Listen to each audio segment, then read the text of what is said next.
Hello, you beauties! This is League on Lock. Eric and Mark here with you guys. 5 weeks behind us in the LEC. We already looked a little bit at the LCS mid-split all-pro squads. We're doing the same for Europe because we got to give love to the better region as well. And EU, a lot more difficult to choose because there's no Cloud9 that just completely dominated. G2 has struggled more so than they did in 2019. There's 4 teams in first, so there is a lot to decipher through for these all-pro squads. Hey, it's a nightmare in the LEC in that situation that you do have so many good teams. You have a plethora here of all these talented players here, and to break down who is a pro, who is the all-pros here, it's a tough task here, but that's why you got Eric and I to do it for you. The experts. And remember, there's still 4 weeks after, so these could completely change at the end of the regular season. But for our first team, you have a diverse cast of characters. A bunch of different teams are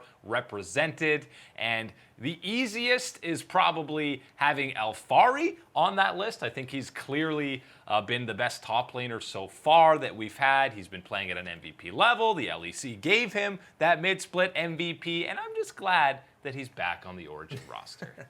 And hey, he has been incredibly steady in the performances that he's been able to give here. And that's been the important thing to consider when you're talking about what he's been giving for Origin, because there's a lot of other parts of Origin that maybe aren't always hitting their stride, aren't always working together so well. And that rock in the top side that is Alfari has always been able to provide you that by the numbers, by the books, strong performance up there.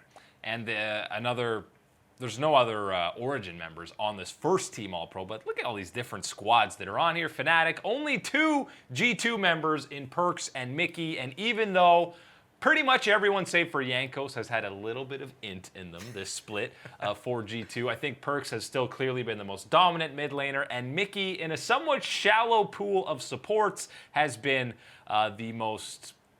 has had the highest highs of any support, and Reckless has absolutely been the most consistent AD carry in a relatively stacked position this year. Reckless has still had some incredible games. Half of their games, 5 out of 10, he has not died. And he has really been on with his performance here, and the communication throughout the entirety of this Fnatic roster has really been strong this split, and what I've liked to have seen from them. And again, if you're a Fnatic fan, and what else do you want to be seeing than your star player in Reckless popping off and making these amazing plays, getting quadra kills, finishing off the penta kills? This has been the ideal start to the spring here for Reckless as far as performance goes. And look, this was a great split to have it in with Perks leaving the bot lane again here. Reckless has reclaimed his kingdom as the best ADC in the LEC. And it's great to see for all the issues he's had previously with meta changes. Aphelios and Senna he picked up instantly and was one of the best performing players in EU. The biggest other one was that jungle spot. Razork over somebody like Jankos, who has just turned it on the last 5 weeks, almost 4 weeks you would say, has been the most important player for Misfits and should be legitimately, as we already talked about, in contention for MVP. He gave it to Jankos and Xerxes in those head-to-head matchups. So yes, he's first team All-Pro jungler. For the second team, you know that the main king of the jungle, Jankos, is in there in that spot. And as well, Bwipo, I think, is the other easy pick for All-Pro second team top laner, and he's right there with Alfari. I think both of those guys have been a clear cut above every other top laner. And I think you get rid of the Swain game from Bwipo this season. Please, erase it from your memory. But pretty much other than that, every single performance has been strong from Bwipo. He really has delivered what you want from a top laner. Again, we talked with Alfari, the consistency. That was really important. Bwipo has given that to the Fnatic roster.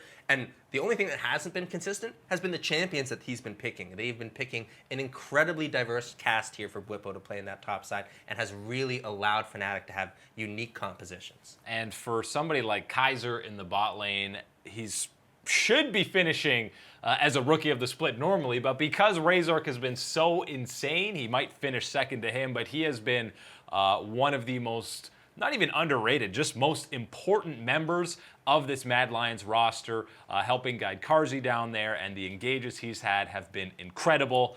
And then the mid AD carry, I mean, Upset is no stranger to being on an all-pro list. He's been there most of the times that he's been in the LEC. Larson, much like Bwipo, you take away that one Lysandre game, which was highly questionable, and you can't really say he's had a bad performance. No, he really has delivered what you want here from Rogue, and that was important because he is such a vital part of their team and how they bounce back here after that playoff performance and mistakes a couple times here. Bounce back really strong with a good spring split. Yeah, 9 out of 10 games, he's performed pretty well. But he has clearly been the MVP for Rogue, at the very least, in 2020. On the third team, he does have a teammate that has performed well, and this one is just riddled with Misfits players, current and former, when you throw in Hans Sama from Rogue, who much like what we remember, the good days on Misfits, was incredibly lane dominant. He has the best CS numbers. He still has that pocket pick in Draven, where you can draft an entire team comp around him. He has been rock solid for Rogue. Hans Sama is showing that last year was an outlier as far as the performance, that there were other things that must have been impacting him and his own individual performance, because the way that he has delivered here once he's joined on this Rogue roster has been fantastic to watch here for fans of Hans Sama. And then when you're looking here, of course, Dan and Febvin, those are the names that we do talk about quite a bit when Misfits have success here, and that's the reason why they're finding themselves here on this third team All-Pro. Yeah, obviously, Febvin maybe wasn't the issue on that Misfits roster either.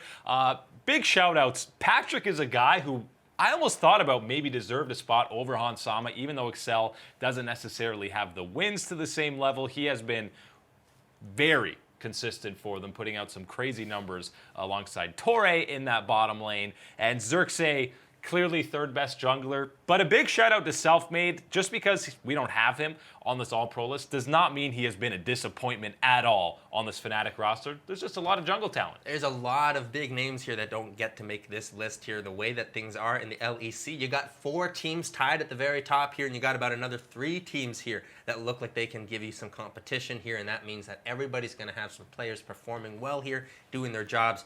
It's a tough task here, but these are the top 3 all-pro teams. The other Fnatic members, Nemesis, been on too much Ornn duty and not getting enough resources. Hillisang had a great week 5, but not enough to forget some of the interesting moments that he had in the previous 3 weeks.